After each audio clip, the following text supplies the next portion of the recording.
এক সাহাবীর কাছে একটা অত্যন্ত দুর্বল ঘোড়া ছিল, দুইজন একসাথে সওয়ার হওয়া অসম্ভব। আল্লাহ রসুলের সাহাবী কি করলেন, ওই কয়েদি, আসামি, অপরাধী তাকে ঘোড়ার পিঠের উপরে চড়াইয়া নিজে লাগাম ধরে ধরে টেনে টেনে বদর থেকে মদিনা নিয়ে গেছে। আর একটু বড় করে বলেন সুবহানাল্লাহ।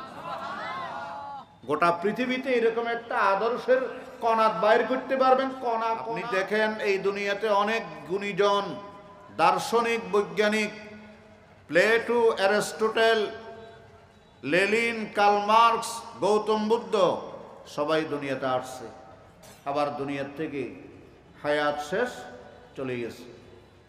এই গুণীজনদের শোক সভা করে, পর্যালোচনা, কর্ম, জীবন, অবদান, এই শীর্ষক সেমিনার করে। আর কি করে? তাদের শোক সন্তপ্ত পরিবারকে আল্লাহু আকবার সান্ত্বনা দেওয়ার জন্য বিভিন্ন ধরনের, বিভিন্ন জাতের, বিভিন্ন খাতের অনুষ্ঠান করে। ওখানে সবাই বলে যা আমাদের এই মহাশয়, আমাদের এই বড়জন, আমাদের এই গুণীজন অনেক এই জাতির জন্য অনেক খেদমত করছে, রাষ্ট্র গঠনে, সমাজ গঠনে, এদেশের অর্থনীতির ক্ষেত্রে, শিক্ষা, আল্লাহু আকবার উন্নতিকরণের ক্ষেত্রে তার অনেক অবদান আছে, যেগুলা যুগ যুগ ধরে জাতি শ্রদ্ধা ভরে স্মরণ করবে। কিন্তু তিনি আর কিছুদিন যদি জীবন পাইতেন, হায়াত পাইতেন, তাহলে এই ক্ষেত্রে তিনি আরো অনেক অনেক অনেক বেশি উন্নতি সাধন করতে পারতেন। কথা বলে না? হায়াত পাই নাই, এই জন্য পরিপূর্ণ কাজ করতে পারে নাই। ওনার কাজটা অর্ধেক রয়ে গেছে, অসমাপ্ত রয়ে গেছে। আমরা তার অসমাপ্ত কাজ সমাপ্ত করার জন্য আপনাদের ম্যান্ডেট চাই। কয় কি কয় না? সোনার বাংলা, রূপার বাংলা, পিতল বাংলা, যত ধরনের আছে আর কি। কথা বুঝেন নাই? একমাত্র মুহাম্মদুর রাসূলুল্লাহ সাল্লাল্লাহু আলাইহি ওয়াসাল্লাম, যিনি আরাফার ময়দানে ১৬ লক্ষ সাহাবায়ে কেরামের সামনে আসরের পর, আল্লাহু আকবার, জিলহজের ৯ম তারিখ গোটা দুনিয়াকে চ্যালেঞ্জ করে একথা ঘোষণা দিয়েছেন, আলা হাল বাল্লাগতু, বলো আল্লাহ যে দাওয়াতের মিশন নিয়া, তাবলীগের মিশন নিয়া, জিহাদের মিশন নিয়া, ইনফাক ফি সাবিলিল্লাহর মিশন নিয়া, ভীষণ মিশন উভয়টা আমি কি তোমাদের কাছে যথাযথ পৌঁছে দিয়েছি? আমার দায়িত্বকে আমি পূর্ণাঙ্গভাবে আদায় করেছি? সেই দিন সবাই এক আওয়াজে বলেছে, কাদ বাল্লাগতা ওয়া আদাইতা ওয়া নাসাহতা। ওগো আল্লাহর পয়গম্বর, আপনি আপনার দায়িত্ব যথাযথভাবে পালন করেছেন। আপনার দায়িত্ব পালনে কোনো ত্রুটি নাই, বিচ্যুতি নাই, খুঁত নেই, কোনো দাগ নাই, স্পট নাই। আপনি হলেন জিম্মাদারি পালনের ক্ষেত্রে একক, যিনি এই দুনিয়াকে চ্যালেঞ্জ ঘোষণা করে যেতে পেরেছেন যে আল্লাহর রসুলের নবুয়তি মানসবার মিশন ভিশনের মধ্যে কোনো অসমাপ্তি নেই, অপরিপূর্ণতা নেই, অপরিপক্কতা নাই। ঠিক কিনা? আওয়াজ দিয়ে বলুন। जो आसी को कमली में अपनी छुपा ले, जो दुश्मन को भी जख्म खा कर दुआ दे। আমার রসুল প্রতিশোধ পরায়ণ পয়গম্বর নয়, প্রতিহিংসা পরায়ণ রসুল নয়। আজকে আমরা সামান্য খুঁটিনাটি বিষয়ে প্রতিশোধের জজবা লালন করি, পালন করি। নবী আলাইহিস সালাম মদিনা থেকে মক্কায় উমরা পালনের জন্য গেছেন। তখন ওসমান বিন তালহার কাছে কাবার চাবি ছিল। বলে যে আল্লাহর রাসূল বললেন, ভাই আমার চাবিটা দাও, আমি কাবার ভিতরে ঢুকে আল্লাহর কদমে কয়েকটা সেজদা দেব, তারপরে আবার বের হয়ে তোমার চাবি তোমাকে দিয়ে দেব।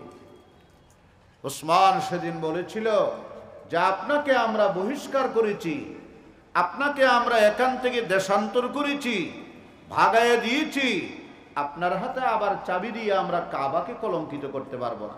বহিষ্কৃত, বিতাড়িত, অবহেলিত, উপেক্ষিত, আপনাকে আর সম্মানের চেয়ারে আমরা বসাবো না।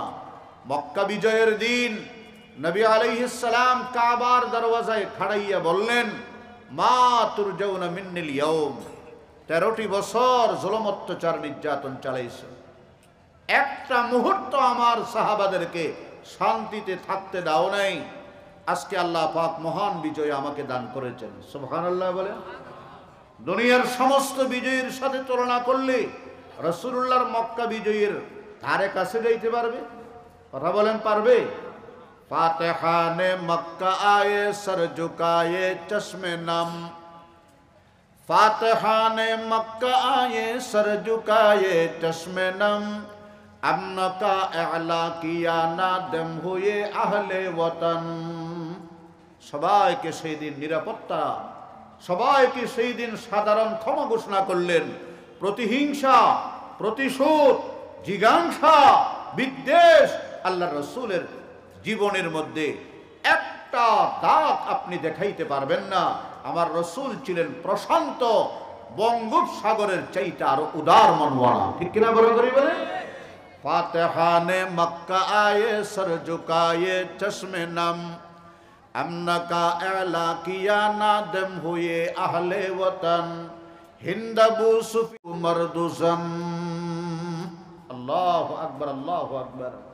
যারা আল্লাহ রসুলের সাথে শত্রুতা করতে করতে করতে করতে থকে গেছে, হাফসি গেছে, ক্লান্ত হয়ে গেছে, নবীজি তাদেরকে ক্ষমা করে দিলেন। মান দাখালা দার আবি সুফিয়ান ফাহুয়া আমিন, মান আলকা সিলাহা ফাহুয়া আমিন। ও ওসমান, কোথায় তুমি? আজকে কাবার চাবি আমার হাতে, গোটা মক্কা মদিনা আমার নিয়ন্ত্রণে, কিন্তু আমি তোমার সাথে তোমার মতো আচরণ করব না।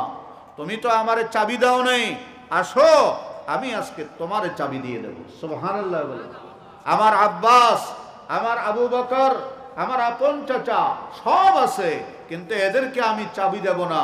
আমি স্বজন প্রীতি পয়গাম্বর নয়, আমি প্রতিশোধ পরায়ণ রসুল নয়, আমি প্রতিহিংসা চরিতার্থকারী রসুল নয়, আমি উদার পয়গাম্বর, আমি রাহমাতাল লিল আলামিন। उसे और क्या नाम देगा जमाना, व रहमत नहीं है तो फिर और क्या है, व रहमत नहीं है तो फिर और क्या है। अल्लाहु अकबर, अल्लाहु अकबर। मुहतरम हाज़रीन, रसूल करीम सल्लल्लाहु ताला अलैहि वसल्लम बदरेर युद्धे 70 জন কাফের নিহত আর 70 জন মুসলমানদের হাতে বন্দী, বাকিরা ময়দান ছেড়ে পালাই গেছে। ঠিক কিনা বলেন? এই কয়েদিদেরকে আল্লাহ রসুল কেমন আচরণ করলেন। আজকে আপনি গুয়ান্তানামো, আজকে আপনি এই আমাদের পার্শ্ববর্তী মায়ানমারে বন্দীদের সাথে কি নির্যাতন নিপীড়ন চালানো হয়, আল্লাহু আকবার, কি যে স্টিম রোলার চালানো হয়, এগুলো শুনলে দেখলে শরীরের পশম খাড়া হয়ে যায়। আর মুহাম্মদুর রাসূলুল্লাহ সাল্লাল্লাহু আলাইহি ওয়াসাল্লাম তিনি দুশমনদের সাথে, বন্দীদের সাথে কি আচরণ করেছেন, সামান্য একটা নমুনা আপনাদের সামনে পেশ করি। বদরের ময়দান, ওখান থেকে এক একজনকে এক একজনের হাতে দেওয়া হলো। একজন কাফের, একজন রসুলের সাহাবীর হাতে। তখন তো এরকম জেলখানা ছিল না, টর্চার সেল ছিল না। একজন একজনের ঘরে নিয়ে যাবে, পরবর্তী নির্দেশ না আসা পর্যন্ত তোমার হেফাজতে থাকবে। তো এক সাহাবীর কাছে একটা অত্যন্ত দুর্বল ঘোড়া ছিল, দুইজন একসাথে সওয়ার হওয়া অসম্ভব। আল্লাহ রসুলের সাহাবী কি করলেন, ওই কয়েদি, আসামি, অপরাধী, তাকে ঘোড়ার পিঠের উপরে চড়াইয়া নিজে লাগাম ধরে ধরে টেনে টেনে বদর থেকে মদিনা নিয়ে গেছে। আর একটু বড় করে বলেন সুবহানাল্লাহ।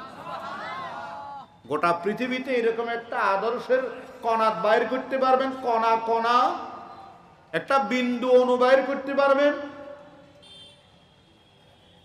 গোটা মক্কা মদিনা রাসূলুল্লাহর নিয়ন্ত্রণে, মহাবিজয়ী, বিজয়ী, বিশ্ববিজয়ী। আর উনি দুশমনের সাথে কেমন আচরণ করার জন্য নিজের শাগরিদদেরকে শিক্ষা দিলেন। শুধু তাই নয়, ঘরে যাওয়ার পরে বিবিকে বললেন, বিবি, আল্লাহর রাসূলের মেহমান আজকে আমার ঘরে এসেছে, বলো খাবার কি কি আছে। বিবি বলে, কয়েক টুকরা গোশত আর কয়েকটা রুটি আছে, আর কিছু শুকনা খেজুর আছে, তবে আমিও খাই নাই, আপনিও খান নাই, বাচ্চারাও না খেয়ে ঘুমিয়ে গেছে। আল্লাহর নবীর সাহাবী বলেন, আমার ঘরে মেহমান, রুটি আর গোশত মেহমানকে দেব, শুকনা খেজুরগুলো আমরা খেয়ে ঘুমাইয়া যাব। মেহমানকে গোশত রুটি পেট ভর্তি করে খাওয়াইলেন, নিজের বিছানাটা, আরামের বিছানাটা ওই কয়েদিকে বিছাইয়া দিলেন, তাকে তাতে আরামের সাথে শোয়াইলেন। সকাল বেলা উঠে ওই অপরাধী সাহাবীর হাত ধরে বলে, ভাইরে, বিচার পরবর্তীতে যা হওয়ার আছে হবে, আগে বলো তুমি এই চরিত্র, এই আদর্শ, এই আখলাক তুমি কোন শিক্ষকের কাছ থেকে শিখেছ? ওই শিক্ষকের কাছে আমারে নিয়ে যাও, আমি এক নজর তাকে দেখব, তার হাতে হাত দিয়ে আগে কালমা পড়ে মুসলমান হয়ে যাব, এরপরে তিনি আমার জন্য যে ফয়সালা করেন সেটা আমি মাথা পেতে মেনে নেব। আল্লাহর পয়গম্বরের কাছে তাকে নিয়ে যাওয়া হলো। নবীজির চেহারায় আনোয়ার দেখার সাথে সাথে বললেন, আশহাদু আল্লাহ ইলাহা ইল্লাল্লাহু ওয়াহদাহু লা শারীকা লাহু ওয়া আশহাদু আন্না মুহাম্মাদান আবদুহু ওয়া রাসূলুহু। পড়েন, লা ইলাহা ইল্লাল্লাহ, লা ইলাহা।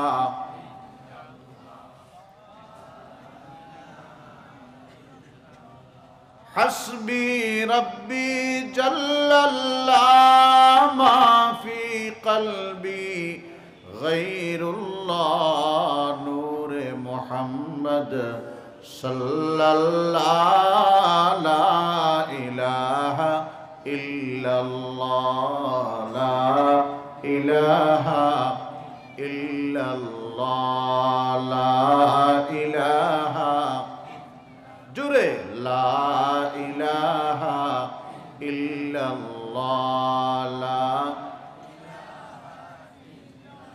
यह मालो दौलती दुनिया,